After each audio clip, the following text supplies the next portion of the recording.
I mentioned that it's a Karaite manuscript. We're living, or we're talking about a period when people lived, and they didn't say, "Oh, I can't look at that manuscript. That's from a group of people I don't agree with." They didn't do that. They said, "Look, this is an accurate copy of the Bible.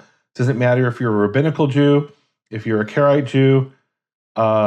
There were these families of Masoretes, and these people were highly trained, and they were very professional, and they reproduced what was given to them with a high degree of precision and accuracy. And their affiliation wasn't something that that people were concerned with.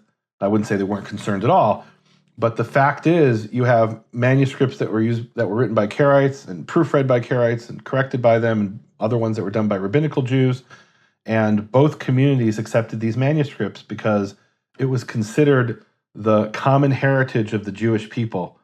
And so, and there were definitely differences between different scribal families. We have Ben Asher and Ben Naphtali, but it wasn't something that that the divide, the denominational divide, that wasn't the factor. As far as the reliability of the manuscripts in this early period. Thank you, Nehemia. I think that's an extremely important point that needs to be made. It's scary to think that if they had discriminated against these kind of manuscripts because they were not written by rabbinic scribes or vice versa, what could be lost in history if they were that narrow-minded. Yeah. And look, it was also, and here, I mean, look, that's another thing that's really interesting. If there had been this, let's say, program where the rabbis decided, hey, we're going to change a bunch of the vowels in the Bible because we don't like somebody else's theology, well, the Karaites would have called them out on it.